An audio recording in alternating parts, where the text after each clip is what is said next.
DDCA विवाद पर BJP सांसद कीर्ति आजाद ने भ्रष्टाचार से जुड़े कई तथ्यों को उजागर करने का दावा किया है। कीर्ति आजाद रविवार शाम को प्रेस कॉन्फ्रेंस कर डीडीसीए में हुए वित्तीय हेराफेरी की पोल खोलेंगे।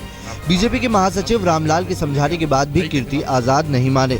पूर्व क्रिकेटर और बीजेपी सांसद आजाद ने कहा कि आम आदमी पार्टी ने तो हेराफेरी से जुड़े सिर्फ 15% तथ्यों को उजागर किया है। कहाँ से बगावत है? मैं 9 साल से कर रहा हूँ। तब कौन था मिनिस्टर और कौन था मिनिस्टर या कौन था एमपी?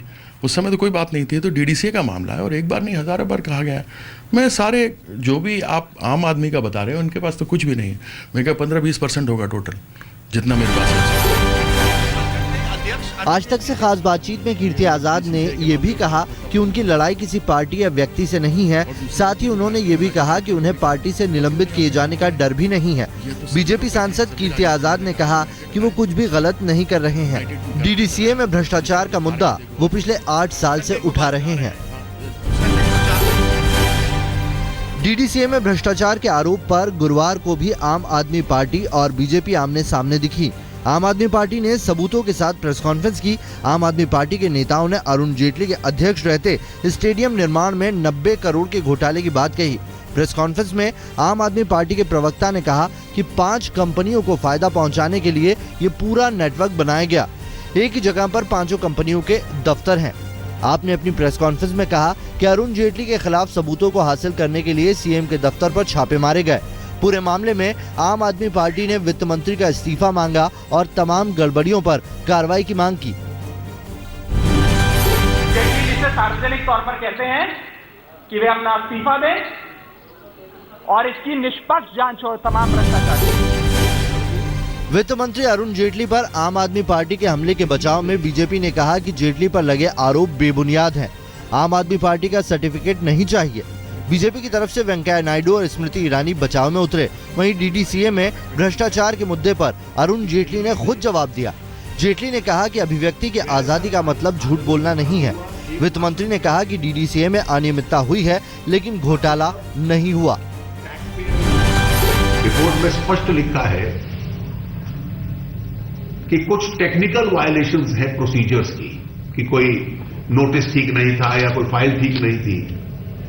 कोई सब्सटेंटिव वायलेशन नहीं है और वो सारी कंपाउंडेबल। आम आदमी पार्टी के आरोपों के बाद वित्त मंत्री अरुण जेटली ने यूपीए सरकार के समय हुए जांच का हवाला देते हुए कहा कि जांच में मेरे खिलाफ कोई सबूत नहीं मिला था। जेटली ने ब्लॉग लिखकर कहा कि बेबुनियाद आरोपों का जवाब देना आज जरूरी है। अरुण जेटली के जवाब पर सीएम केजरीवाल ने ट्वीट कर कहा, जेटली या तो इस्तीफा दें या स्वतंत्र जांच तक पद से हटें। वित्त मंत्री के जवाब पर आम आदमी पार्टी के नेता संजय सिंह ने कहा कि आरोपों का मंत्री जी के पास कोई जवाब नहीं है।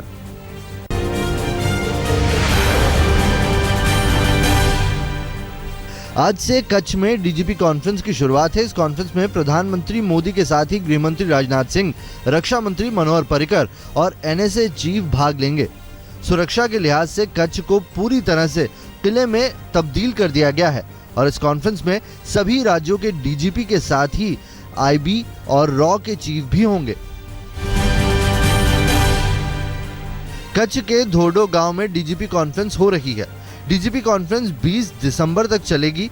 प्रधानमंत्री नरेंद्र मोदी आज करीब 2 बजे भुज एयरपोर्ट पहुंचेंगे।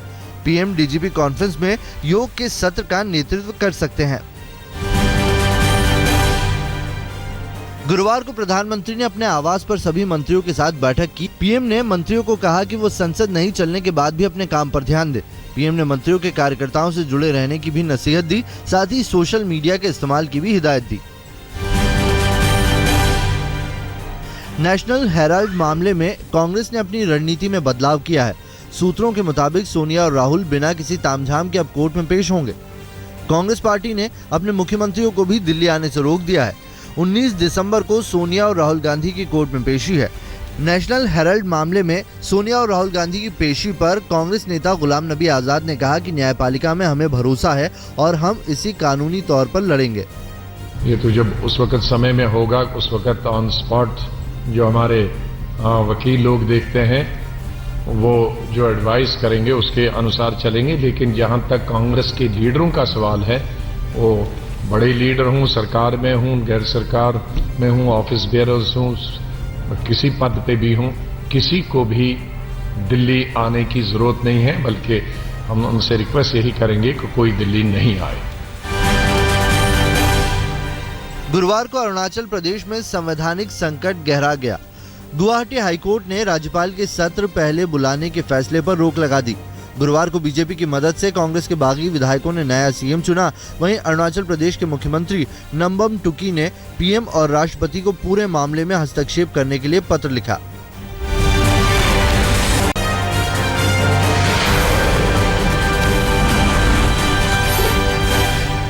महाराष्ट्र एटीएस ने पुणे में पढ़ाई कर रही एक 16 साल की लड़की को आतंकी संगठन आईएसआईएस में जाने से रोका।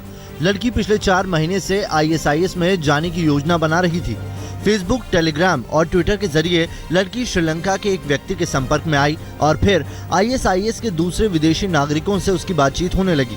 आईएसआईएस ने लड़की को अगले साल सीरिया आने के लिए कहा, जहां उसे मेडिकल की शिक्षा दिए जाने का भरोसा दिया गया है। आईएसआईएस में जाने की तैयारी कर चुकी 16 साल की लड़की की बातचीत आईसिस के एक सदस्य सिराजुद्दीन से होती थी। सिराजुद्दीन को हाल ही में जयपुर से गिरफ्तार किया गया है। आईसिस के संपर्क में आने के बाद लड़की का रहने के ढंग में भी बदलाव आ गया था। कॉन्वेंट स्कूल से पढ़ाई करने वाली पिछले 4 महीने से लड़की बुर्का और हिजाब पहनने लगी थी। नागपुर में राष्ट्रीय स्वयंसेवक संघ के कार्यकर्ता जमकर झूमते नजर आए। संघ के कार्यकर्ता शिक्षा वर्ग की 3री सालगिरह के मौके पर जश्न मना रहे थे। गुरुवार को संघ के नागपुर मुख्यालय में हुए इस कार्यक्रम में महाराष्ट्र के मुख्यमंत्री देवेंद्र फडणवीस समेत बीजेपी के कई विधायक मौजूद थे। स्वयंसेवकों ने संघ संस्थापक डॉक्टर हेडगेवार को याद किया।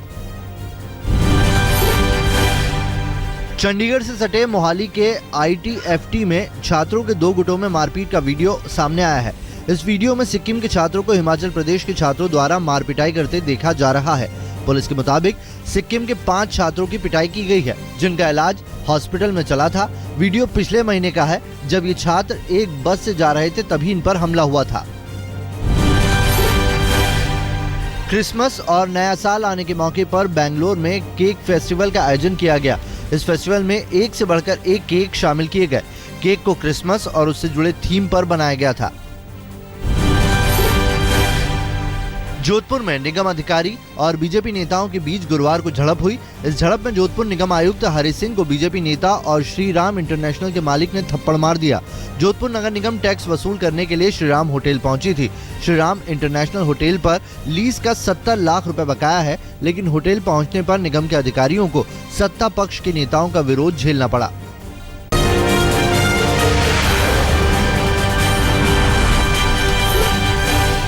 उत्तर भारत के पहाड़ी इलाकों में जहां जमकर बर्फबारी हो रही है, वहीं मैदानी इलाकों में भी सर्दी का सितम जारी है। कोहरे की वजह से ट्रेनें देर से चल रही है। राजधानी एक्सप्रेस समेत कई ट्रेनें लेट चल रही हैं। सर्दी की वजह से स्टेशन पर ट्रेनों का इंतजार कर रहे लोगों के लिए यात्रा करना मुश्किल हो रहा है। सर्दी के इस मौसम में एम्स के सामने खुले आसमान में मरीजों के परिजन सोने को मजबूर हैं। एम्स में एसएसबी की तरफ से 125 लोगों के लिए रैन बसेरे की सुविधा शुरू की गई है, लेकिन इसके बाद भी मरीजों और उनके परिजनों के लिए ये रैन बसेरे काफी नहीं है। उत्तर प्रदेश में सर्दी के इस मौसम में गरीब लोगों के लिए जीना मुहाल हो रहा है। सर्दी से बचने के लिए सहारनपुर में लोग आग जलाकर रात काट रहे हैं। सरकार की तरफ से सहारनपुर समेत दूसरे शहरों में बनाए गए रैन बसेरे सर्दी काटने के लिए पर्याप्त नहीं है। रैन बसेरे में हर तरफ गंदगी फैली हुई है, वहीं बिस्तर तक की सुविधा नहीं है। ऋषिकेश में ठंड से गरीब लोगों का जीना दूभर हो गया है। सर्दी से परेशान लोगों को लेकर उप जिलाधिकारी ने भी गैर जिम्मेदाराना बयान दिया। ऋषिकेश के उप जिलाधिकारी अरविंद पांडे ने कहा कि रैन बसेरे और अलाव के इंतजाम आला अधिकारियों के आदेश पर ही होंगे। वहीं युवा व्यापारियों ने सर्दी के बाद भी खुले आसमान के नीचे रात बिता रहे लोगों को कंबल बांटे। मनाली में हुई ताजा बर्फबारी से स्थानीय लोगों की मुसीबत बढ़ गई है। वहीं मनाली से पीछे कुल्लू में पर्यटक जमकर बर्फबारी का मजा लूट रहे हैं। बर्फबारी की वजह से रोहतांग दर्रा और मनाली का यातायात प्रभावित हुआ है, लिहाजा सड़क पर ही पर्यटक बर्फबारी का लुत्फ उठा रहे हैं। बिहार के बगहा के वाल्मीकि टाइगर रिजर्व में एक भालू की मौत की खबर है। शिकारियों ने जानवरों को फंसाने के लिए जाल लगाया था। इस रिजर्व में बाघ के साथ ही भालू और दूसरे वन्य जीव हैं। मुंबई में महिलाओं की सुरक्षा के लिए एक ऐप बनाया गया। इस ऐप का नाम है सेफ IT। इस ऐप को 20 साल के छात्रों ने बनाया है। इस ऐप की खासियत यह है कि किसी भी संकट में यूजर के दोस्त और रिलेटिव को अलर्ट मिल जाएगा। लुधियाना में हो रहे नेशनल साइकिलिंग चैंपियनशिप में उत्तर प्रदेश खेल संघ की एक अलग तस्वीर देखने को मिली। साइकिलिंग चैंपियनशिप में उत्तर प्रदेश से 18 खिलाड़ी पहुंचे, जबकि हिस्सा लेने के लिए इन साइकिलिस्ट के पास सिर्फ एक साइकिल थी।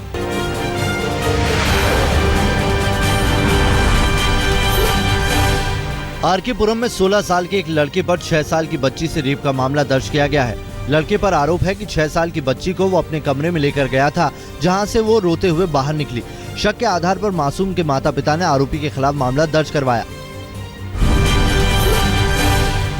नोएडा में एक 42 साल के व्यक्ति की संदिग्ध मौत की खबर है। फ्रैंकलिन थॉमस नाम के मृतक की लाश घर में सोफे पर मिली। शुरुआती जांच में पुलिस को अधिक शराब पीने से हुई मौत का अंदेशा लग रहा है। मृतक के कमरे से शराब की कई बोतलें बरामद हुई हैं। 2002 में ऑस्ट्रेलिया में रहने वाली पत्नी से तलाक के बाद मृतक अकेले रहने लगा था। दिल्ली के इंटरनेशनल एयरपोर्ट पर 10 करोड़ की ड्रग्स पकड़ी गई। ड्रग्स लेकर अमेरिका से आने वाला शख्स साउथ अफ्रीका का रहने वाला है। दिल्ली में नारकोटिक्स ब्यूरो को खुफिया सूचना मिली थी कि निकोलास विनहम नाम का एक यात्री अपने साथ 2 किलो ड्रग्स लेकर आ रहा है। साउथ अमेरा नाम के पकड़े गए ड्रग्स का ब्राजील, चिली और पेरू में बड़ी डिमांड है। पकड़ा गया तस्कर नेपाल के लिए फ्लाइट पकड़ रहा था। बवाना में दिल्ली विधानसभा के अध्यक्ष के पिता के साथ मारपीट की खबर है। आरोप है कि 70 साल के बुजुर्ग की पिटाई कांग्रेस के काउंसलर देवेंद्र पोनी ने की। कांग्रेस के काउंसलर और बुजुर्ग के बीच पहले कहासुनी हुई थी। दिल्ली के गोकुलपुरी में जाली नोटों का धंधा करने वाले गिरोह का पर्दाफाश हुआ है। गिरोह के पास से 9,000 रुपए के नकली नोट बरामद किए गए हैं। गिरोह का सरगना ब्लाइंड है। पुलिस के मुताबिक आरोपी ने कहा है कि उसकी पत्नी और सास ने एक बाबा से नौकरी के लिए उसका परिचय करवाया था और उसी ने नकली नोट के धंधे में शामिल किया। नकली नोट बांग्लादेश बॉर्डर के पास से दिल्ली लाए जाते थे। विजय हजारे ट्रॉफी में महाराष्ट्र को हराकर दिल्ली क्वार्टर फाइनल में पहुंच गया है। ग्रुप C मैच में गुरुवार को दिल्ली ने महाराष्ट्र को 5 विकेट से हराया। दिल्ली के मनन शर्मा और पवन नेगी ने शानदार गेंदबाजी की। विजय हजारे ट्रॉफी में रेलवे के खिलाफ महेंद्र सिंह धोनी ने 37 रनों की पारी खेली। पिछले कई मैचों से धोनी का बल्ला शांत था। धोनी की उपयोगी पारी के दम पर झारखंड ने रेलवे को 115 रनों से मात दी। पूर्व क्रिकेटर बिशन सिंह बेदी ने एक बार फिर DDCA के भ्रष्टाचार पर दिल्ली सरकार की जांच को सही ठहराया। बेदी ने कहा कि दिल्ली सरकार को वित्तीय हेराफेरी की जांच के लिए किसी की अनुमति की जरूरत नहीं है। वित्तीय हेराफेरी पर DDCA के बयान के बाद पूर्व स्पिनर ने निशाना साधा। अगले साल होने वाले T20 एशिया कप के लिए पाकिस्तान के ब्लाइंड क्रिकेट टीम को भारत आने की इजाजत मिल गई है। T20 एशिया कप के लिए टीम इंडिया के चयन की प्रक्रिया शुरू हो गई है। 22वें राष्ट्रीय नेत्रहीन क्रिकेट टूर्नामेंट की शुरुआत गुरुवार को हुई। फिल्म तारे जमीन पर के डायरेक्टर अमोल गुप्ते अब साइना नेहवाल पर फिल्म बनाएंगे। इस फिल्म की शूटिंग अगले साल शुरू की जाएगी। साइना से पहले मैरीकॉम मिल्खा सिंह पर फिल्म बन चुकी है। वहीं महेंद्र सिंह धोनी पर भी फिल्म बनने वाली है।